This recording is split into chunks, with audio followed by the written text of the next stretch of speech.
ब्रह्मा, विष्णु और महेश,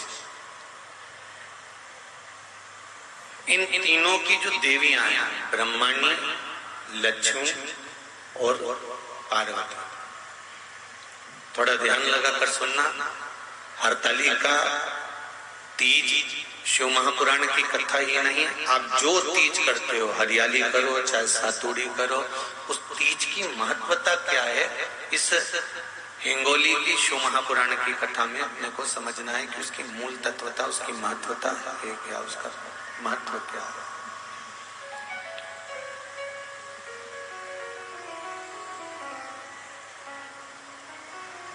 भगवान ब्रह्मा, भगवान विष्णु और भगवान शिव, इन तीनों की जो अर्धांगिनियां, ब्रह्मणी, लक्ष्मी और पार्वती, इन तीनों ने तप कर साधना कर ब्रह्मदेव को, भगवान विष्णु को और भगवान शंकर को प्राप्त किया। और तीनों ने प्राप्त कर तीनों देवताओं से वर मांगा कि वर हमको ऐसा दीजिए कि हमारे तप साधना का फल नारी को तीज के दिन प्राप्त हो जाए। अब देखिए जरा, एक ही व्रत से, एक ही उपवास से उसको संपूर्ण तप साधना का फल प्राप्त हो रहा है, संपूर्ण तप साधना का फल उसको मिल रहा है। मात्र एक व्रत से, केवल एक व्रत कर रहे हैं, संपूर्ण तप साधना का फल उसको प्राप्त हो रहा है।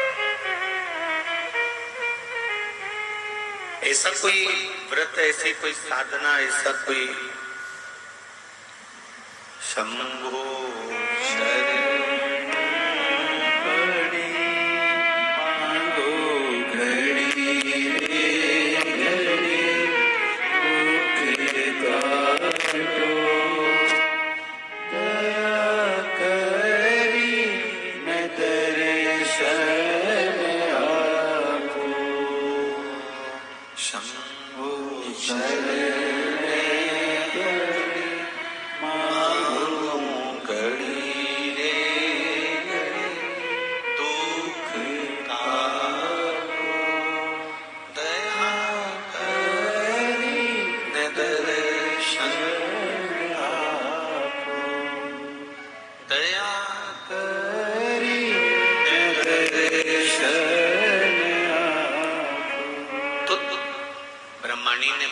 से मांगा, लक्ष्मी जी ने भगवान विष्णु से मांगा, पार्वती जी ने भगवान शिव से मांगा कि ऐसा वर दे दीजिए जिस वर से एक ही व्रत करने से संपूर्ण फल की प्राप्ति हो जाए, संपूर्ण फल मिल जाए। ऐसा एक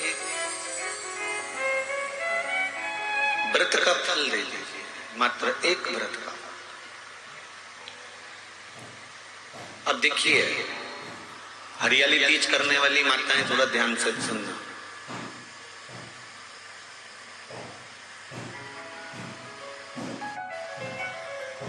हरियाली तीज जब माताएं करती हैं तो एक हरियाली तीज, एक गणगौर की तीज,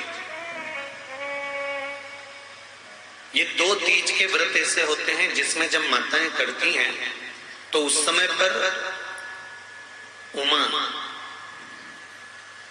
ब्रह्मणी और लक्ष्मी, इन तीनों की आराधना का फल उसको केवल एक व्रत से प्राप्त हो जाता। अब देखिए दूसरा, सातुड़ी तीज।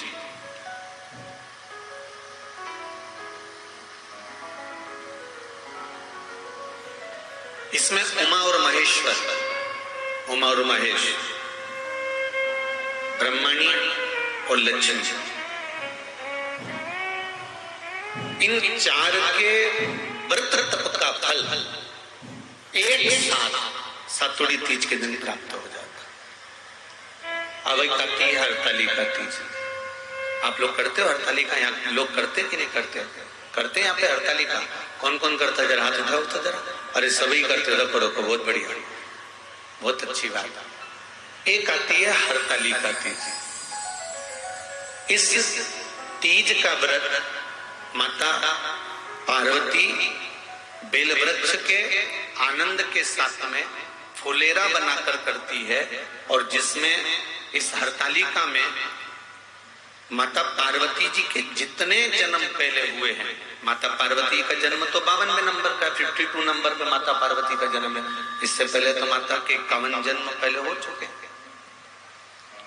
51 जन्म माता पार्वती का पहले हो चुके हैं। तो वो जितने जन्म माता पार्वती पूर्व में ले चुकी हैं, ब्रह्माणी जितनी बार ब्रह्मदेव के साथ में विराजमान हो चुकी हैं, इंद्राणी जितनी बार इंद्र के साथ विराजमान हो चुकी हैं, और लक्ष्मी चाहे वो राधा के रूप में हो, चाहे वो रुक्मणी के रूप में हो, चाहे वो सत्यभामा के रूप में हो, चाहे वो यमुना के रूप में हो, चाहे वो गंगा के रूप में हो, जितनी बार माता लक्ष्मी ने रूप धारण करे हैं वो सब रूप में, और माता पार्वती अपने सारे रूप में, ब्रह्मणी अपने सारे रूप में, लक्ष्मी अपने सारे रूप में इस हरतालिका तीज के व्रत को करने के लिए आतुर रहती हैं। और इस व्रत को कर एक दिन में ही संपूर्ण विश्व का जितना तप है, साधना है, उपवास है, सबका फल एक साथ एकत्रित कर लेती हैं केवल एक व्रत में, हरतालिका तीज। अब एक बात ध्यान से सुनिएगा, सारे व्रत आपका अगर स्वास्थ्य खराब हो गया तो आप व्रत छोड़ सकते हो। जितने भी व्रत आप लोग कर रहे हैं पूर्व के, सोमवार, मंगलवार, एकादशी, छठ, पंचमी, चतुर्थी, अगर आपका स्वास्थ्य खराब है तो आप उस व्रत को छोड़ सकते हो, सारे व्रत को छोड़ सकते हो। पर तीज का जो व्रत होता है, हरतालिका जो व्रत होता है, ये व्रत एक बार लेने के बाद जब प्राण छूटते हैं तभी ये व्रत समाप्त होता है, अन्यथा बीच में ये व्रत समाप्त नहीं है।